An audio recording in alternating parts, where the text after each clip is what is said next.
Whoa, check out that new intro. That was kind of fun. Just trying out something new. I got the wall set up behind me with some fun discs, including some ones that you've seen before that have been up on the wall behind me, including the whole Dynamic Discs Warehouse Kona stamped Justice, all their signatures there. Trilogy Challenge champion here. Woo! What up? Winner of the advanced division, I believe, or top division. I forget. They called it something funky this year. Sexton Firebird, the Halloween Scream Buzz, I Freed Scott Stokely Wizard with the USDGC Thrower Rock, because apparently it has a defect in it. No matter how much I looked, no matter how many comparable pictures I've looked at online, could not figure it out, but hey, I got it. It looks sweet, kind of. I mean, it's kind of the lighting. I need to fix that. I know, guys. I know. I mean, the lighting on me looks good. And hey, guess what? This, if you're watching this on YouTube, will be the first video uploaded in HDR 4K because it matters so much. Hey, it was an option on OBS that I thought I would try. I mean, why not? It's there. The option's there. You could see me in all the glorious, full, high dynamic range color. We also have, talking about discs, we got to finish up two more over there. We've got the glow in the dark hydrogen putter and the Nico Lacastro signature adder, because why the hell not? We also got Star Souls hanging out over my right shoulder. Depending on how this video gets flipped or not, it may or may not be still your right, but it's my right. It might be your right, or your my right left.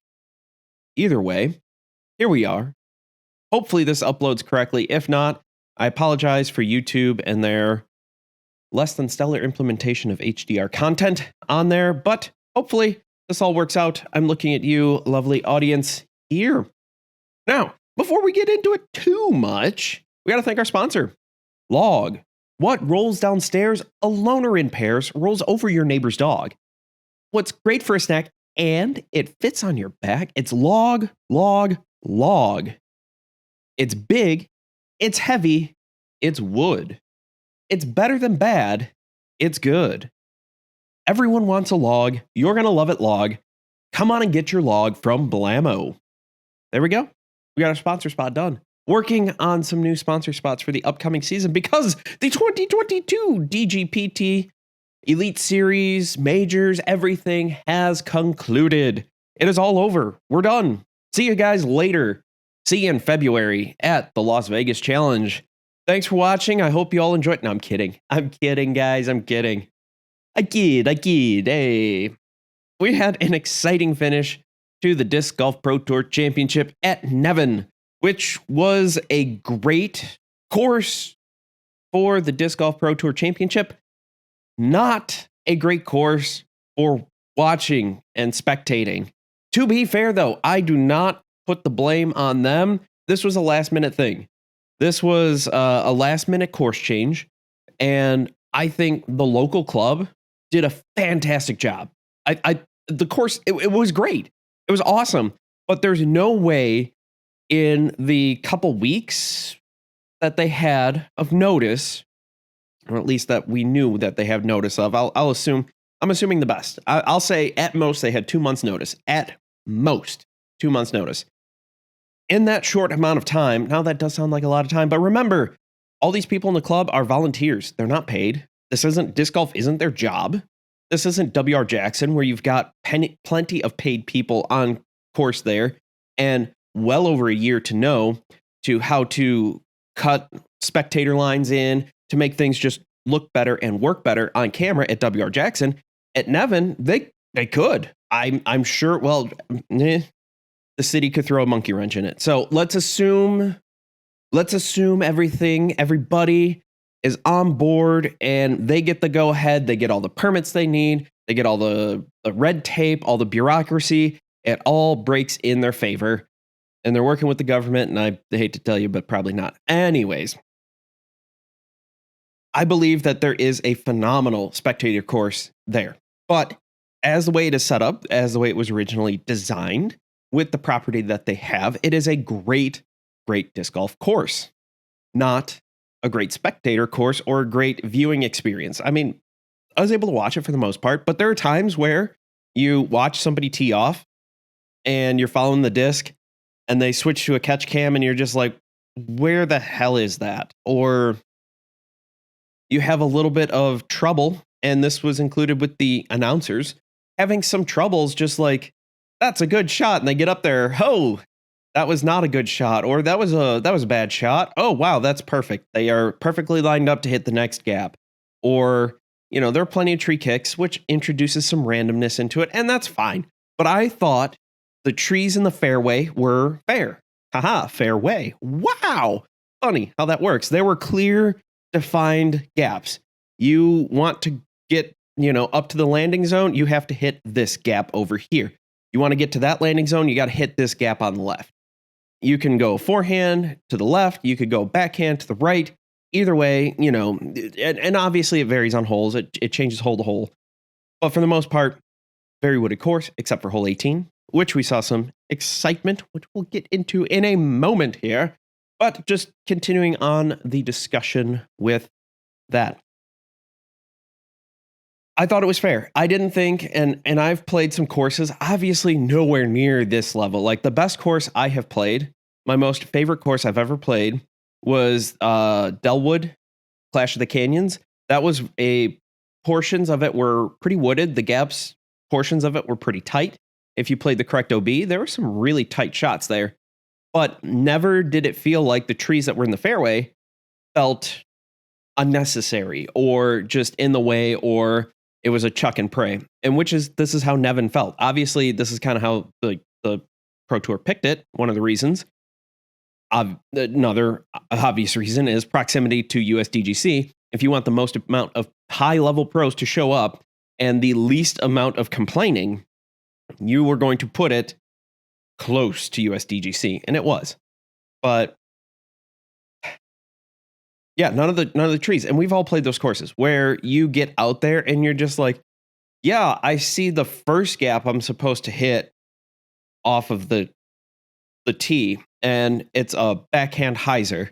And somehow, for the second gap, it has to turn into an anhyzer shot. It has to flip over. But then 50 feet from that, it better turn back into a hyzer. And you're just like, this makes no sense. I am literally just chucking a disc out there and hoping for the best. But at Nevin, again, as I said, it worked out well. There were some complaints. There were a few complaints about VIPs and people paying for the VIP experience, which was not cheap at all. And people sneaking into VIP areas that didn't pay for it. And there was one post on Reddit of one of the spectators, one of the guys who paid a lot of money to get his VIP pass to be able to be upfront. I don't know how many they sold, but to be upfront, to be able to see the action clearly, when it got flooded by a bunch of people who didn't pay for the VIP experience. And say what you will about that, if you offer that, you better enforce it. They did not, from what I understand, do a very good job of that. Part of the issue is Nevin didn't lend itself as well to keep those kinds of people away. I do think they could have had more marshals, more spectator control. That's one of the things that in an interview with The Upshot, Jeff Spring had mentioned that they do really well, is crowd control and spectator and all that stuff. And in this situation, balls were dropped. Discs were dropped. Discs hit the ground before they meant to. But hopefully, learning experience, things will get better. I fully expect that to happen. Now, it is an experience unlike any other. And there were some issues with that. But we're going to fast forward to the end. Well, we're going to fast forward to the middle, which was the end of the FPO, where Kristin Tattar won $35,000, setting the all-time MPO FPO record for most money earned in a season at $103,000 and $103,141. That's a lot of money. That is a lot of money. She shattered her own previous record total. Her own previous total earnings, which I believe was somewhere around like 30 grand. It was like 30 or 40 grand total up to the 2022 season. All of her pro earnings. Part of that was she was touring in Europe, and the purses there are even smaller. You think the purses here are small. The purses in Europe, in the European tour, in the Prodigy tour, and whatever other tours that go on there, significantly smaller than the US. So you could say that they're bad here, but they're worse there. Part of that is just smaller amount of people and a slightly different philosophy, other economic factors outside of that. However, either way, it doesn't change the fact that the purses there are smaller. This, however, is the most money that any individual has won in a single season, and she did it playing 13 events. 13 events. How crazy is that? She played out of her mind for the entire year, having very few missteps. I mean, look at it this way. One of the major missteps she had was at a major, the first major, Champions Cup, where she gave Paige Pierce the win. She did. Paige Pierce didn't earn it. And I said this way back in April, May, whenever Champions Cup was. I said, Paige Pierce didn't earn the major. I mean, she played well, don't get me wrong. Second place. But there at the end on hole 18, Kristin Tattar gave the win to Paige Pierce. So come at me, I don't care, whatever. But that's how that went down. I mean, it was Kristin's to lose, and she lost it. However, she did not lose this one. She was able to walk this one in. She laid up, she took a bogey on 18, double bogey on 18, but she had strokes to give. It was fine. She had a comfortable lead. She could play the ultra safe shot. Fairway, fairway, fairway, green, putt, good, go. Here's your check, $35,000 with a sweet looking Pro Tour Championship trophy to add into the whole spectacle of her being the Pro Tour points champion. Unfortunately, not going to get the PDGA Player of the Year, because the PDGA values quantity over quality, and Paige Pierce has played, I think, a dozen more events. Now, to get the PDGA Player of the Year, you get 100 points for a major win, 60 points for an Elite Series win, and 15 points for an A tier.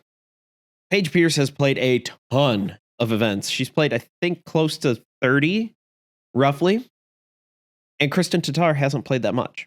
She didn't. I mean, she took off a decent chunk of the season, middle of the season, decent chunk, because of her elbow injury. She rehabbed it. She dropped out of a tournament in Europe because of the elbow injury and came back and was able to finish and go strong. Now, hopefully in this offseason, she can take care of it. Whatever this is, whatever this injury is, she was able to play through it. And one interview that she had talked about it with, which she didn't really talk about it all that much, she said that if she takes a day off, it actually gets worse. So she basically has played every single day since then. How crazy is that? She's played that much. Now here's the bad news. Kristin Tattar only held that honor of having won the most money of any professional disc golfer for a few hours, because then Mr. Richard Wysocki stole that title from her, because he won first place. He got it on the men's side, on the MPO side. So Kristin Tattar still shattered the record, shattered Missy Gannon's record, and will probably hold the title for most FPO money won in a season for a couple years. I'm assuming if the prizes at each tournament continue on their upward trajectory, that she won't hold it for very long, in a good way, in a way that, it's not that, somebody else just beats her out because, they played the same amount of tournaments and whatever. I think somebody is going to beat her out playing. I could see Paige Pierce doing it potentially in 2 or 3 years, because the purses have just gotten so high that you don't need to take first or second and the occasional third to win $100,000. You can get away with top 5 finishes, or, somewhere in that neighborhood there. Ricky Wysocki wins it in a stunning fashion. Him and Isaac Robinson go down to the end. They end up pushing on hole 18. Ricky birdies it. Birdies it. Absolute stunner of a throw. Just amazing. Gets out there. You think it's not a great shot. Rips an awesome forehand. Up there. Jams the putt. Ties it up. Everything is all tied. We go back to 18. Why did we go back to 18? We're playing the same hole again. This is stupid, I hear you say. I've read your comments, seen your tweets, watched your posts on Reddit. But if you look at it from a spectator point of view, an entertainment point of view, well, then it makes perfect sense. Now, why does it make perfect sense, I hear you ask?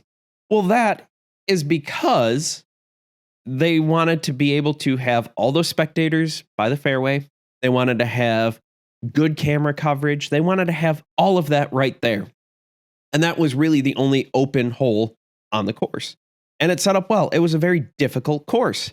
Now, it was pretty exciting to see what happened because Ricky ends up just crushing it again, basically throwing the exact same shot to the exact same landing zone, making the exact same putt in the exact same fashion. That's what it felt like. It looked like there was a glitch in the matrix and we just saw the black cat walk by again.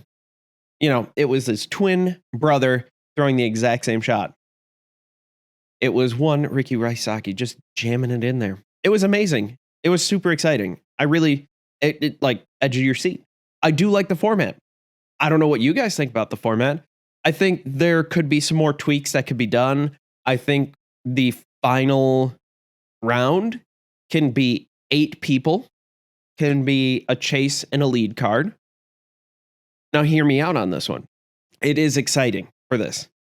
However, there's a lot of downtime in between shots where I think the Disc Golf Network has done a great job this year and they have improved so much throughout the year. And I have ragged on them this year. I've ragged on them last year. I didn't really rag on them before that because I was not commentating like I am now. But I think they have done a great job being able to, you know, we're showing lead card. Okay, everybody teed off. Here's this great shot from somewhere else on the field. Okay, lead card, someone just threw. Now we're all walking again. Here's chase card. Here's something happening there. Okay, chase card's done. We're going back. Oh, hey, did you see this crazy shot from this dude that teed off at, 9 a.m. and it's now 12 p.m., 11 a.m. It's hours after that. But did you see this crazy ace run he had on this hole? Here you go. Oh, hey, look, we're ready to see Ricky putt. Oh, hey, we're looking at whoever, so on and so forth. And they were able to do that with the men and the women. This time, you only had the 4 people going. And that did not do well in terms of pace. The coverage was as good as it's been all year. Could there be improvements? Yes. I think overall, though, they did a pretty good job.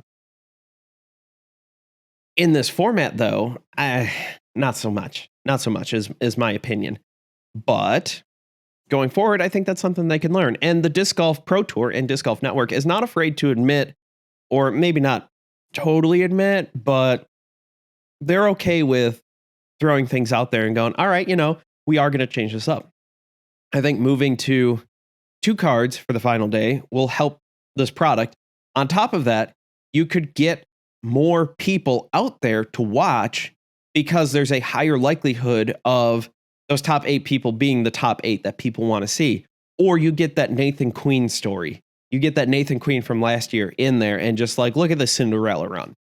It's a very possible thing. You basically could double the amount of people there for both the men and the women. You really could.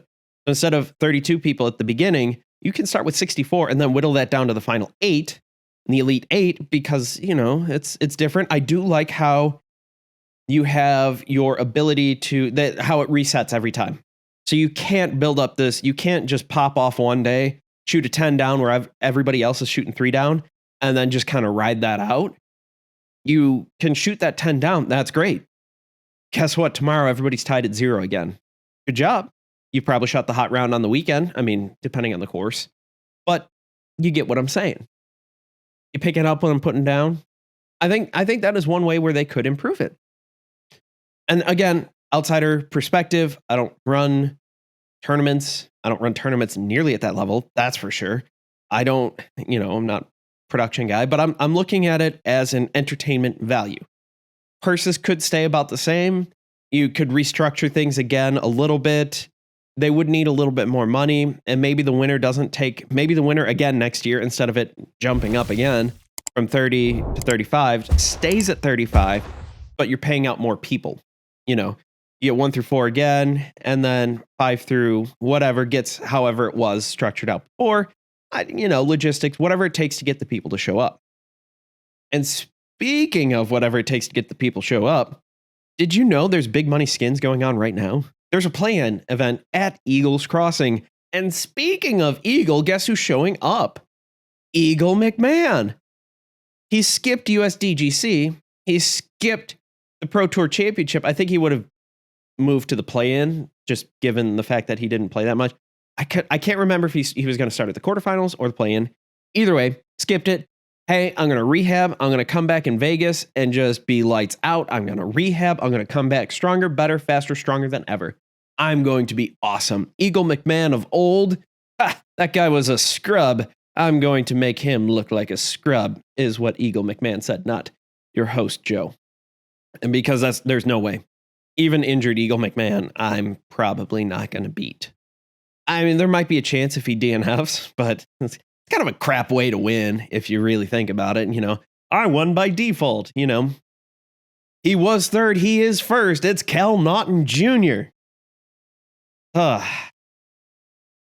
So he's showing up, definitely getting an appearance fee for that one.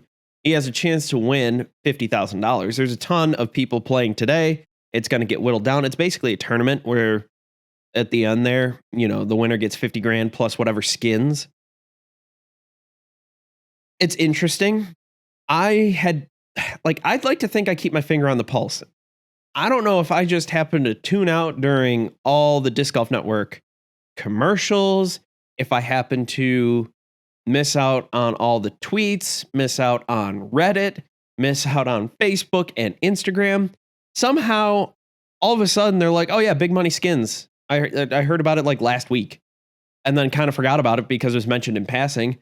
And then listening to another show, and they're like, oh yeah, big money skins is happening. And I'm like, oh yeah. So do you want to watch it? $15. That I'm not 100% certain. GK Pro is putting it on. And in combination with them and Eagles Crossing, they're bringing in a traditional sports coverage broadcast setup. They are laying cable all over to run straight to the cameras. They're going straight into a truck, beamed to a satellite back to the earth and into your eyeballs. But it's not free. You have to go to discgolflive.com. Missed opportunity on discgolf.live, but that's probably already taken. If not, maybe I'll have it by then. If it's not, I would assume that they would have bought it by then. However, I digress. Let's get back onto the topic.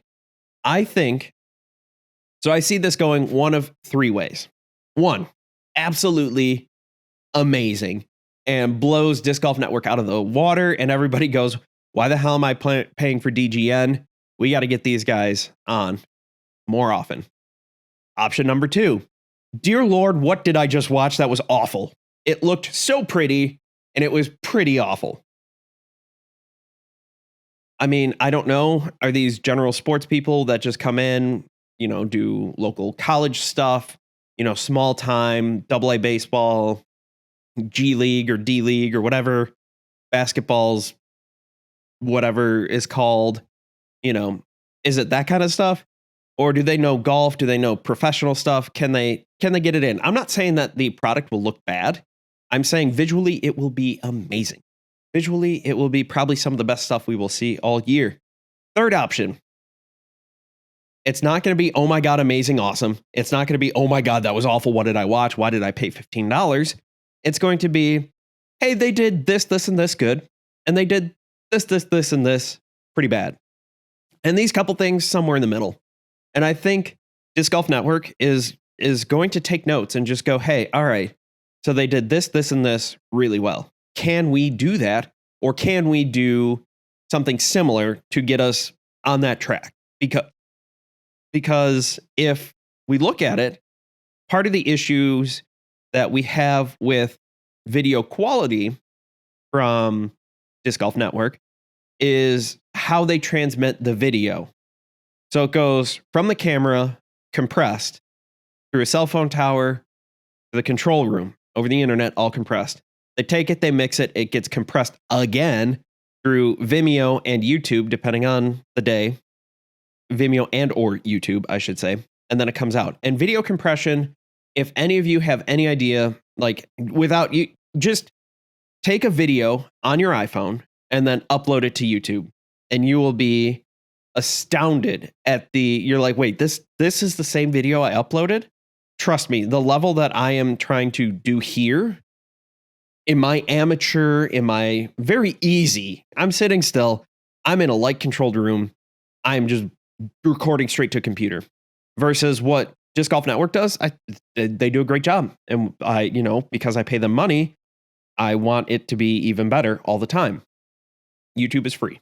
So, you get what you pay for kind of saying. On top of that, they're laying fiber all over the place, which is, they're also paying a lot more money for this. They're paying a couple $100,000 easy to get this broadcast crew out there.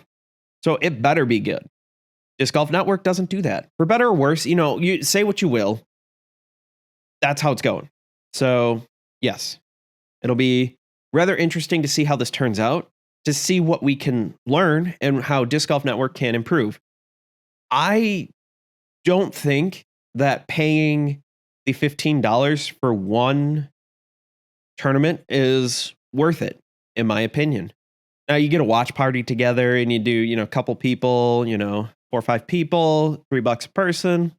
Okay, not too bad. I got burned last year with USDGC, and I thoroughly regret buying the pay-per-view coverage for USDGC last year. This year, it was included, and I was okay with that.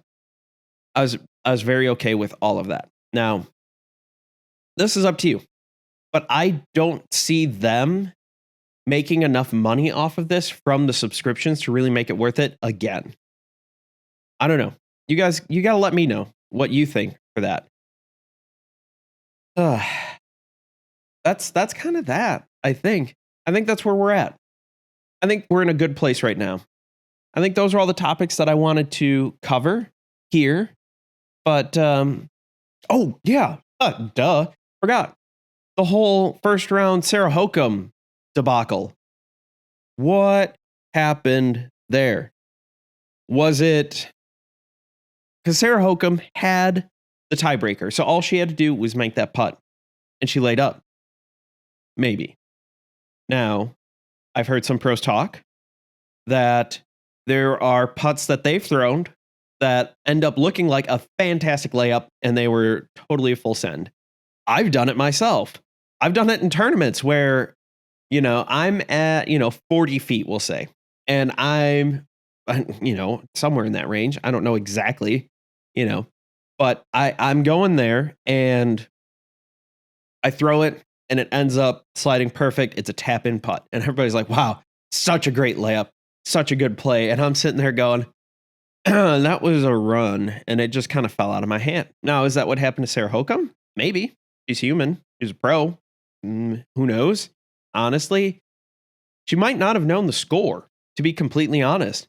She probably thought she was cruising it in. She just does that, taps it in, and we're good to go.